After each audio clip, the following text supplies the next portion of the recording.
Hello everyone and welcome back to the channel. My name is Andrew and today we're going to be discussing how to increase your tenant's rent using the N1 form.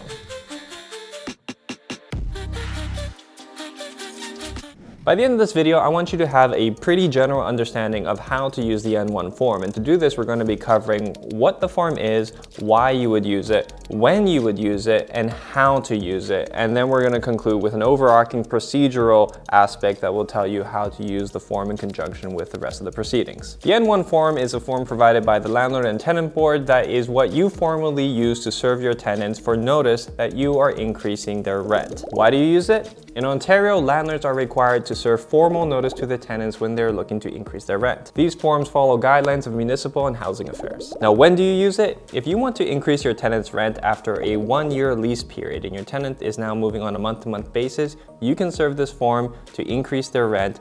You have to serve it 3 months prior to when their 1-year term is coming up. Now, you can serve this form a little bit earlier, but you have to make sure that the form aligns with the rent cycle, meaning that if the tenant's rent is due on the 1st of the month, you have to serve this form 3 months prior, allowing 3 full rent cycles to be included in this time period. If your tenant is now month to month and they have not received a rent increase in the last 12 months, you can serve this notice, but again, it still has to make sure to be 3 months in advance following the rent cycles. But now I want to discuss how you go about filling out these forms, because when you serve these forms, it's very important to be as meticulous as possible because these forms need to be done properly in order for them to be valid if you do take these to the LTB. Now, for many of the forms that we're going to be covering, a lot of this is going to be very similar stuff, starting off with a heading where you have to make sure to fill out your name and the tenant's name correctly in order to make sure that these forms are valid. Now, I want to talk about how you go about filling out these forms, and you have to make sure that you are filling out these forms correctly and under the right circumstances. So let's start off with searching and making sure that you're finding the right form. The easiest way to find this form is simply by Google searching the N1 form and then type in LTB right after, and it should take you to the government website where you can fill the form out online, or you can download it and fill it out yourself by hand. The form starts you off at the top with filling out basic information such as the landlord's name and the tenant's name. The landlord presumably will be you, so you fill out your name correctly as it appears on your driver's license or ID,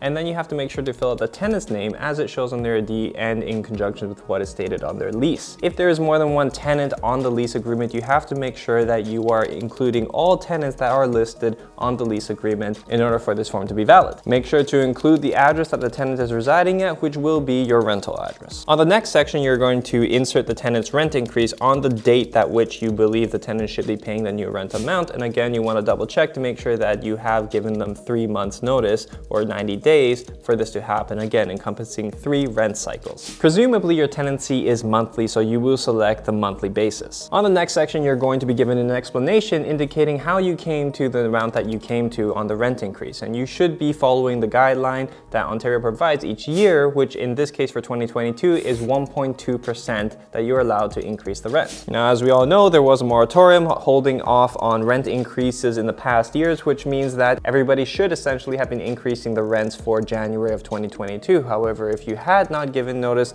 timely in advance, you want to be sending that out now so that you can catch the next rent cycle. After that, you're going to be shading one of the 2 next sections, which is going to be indicating whether or not you are increasing above the guidelines or you're going to be increasing as per the guidelines. Now, if you're increasing above the guidelines, there is an implication here that you have already applied to the board for an above standard limit rent increase, and you can do this in advance, and you can send out this N1 form in anticipation that you are going to be getting the order that you are approved for the rent increase above the guideline. But it's usually safer to fill the N1 form out after you get your rent increase approved. And as we get to the bottom, you just have to make sure to sign off just the same way that you put your name in at the top. You're going to put the same at the bottom. You're going to date it, give the tenant that form, and then you're done. Now, I think the big question here is, what do you do if your tenant does not agree to pay you that increased amount of rent that you have served them with in that notice? Well, for that, you're going to need to serve them an N4 or an L9. And to know how to use the N4, you can check out the video right about here. And if you want to know how to do the L9, we're going to leave another link to that somewhere around here.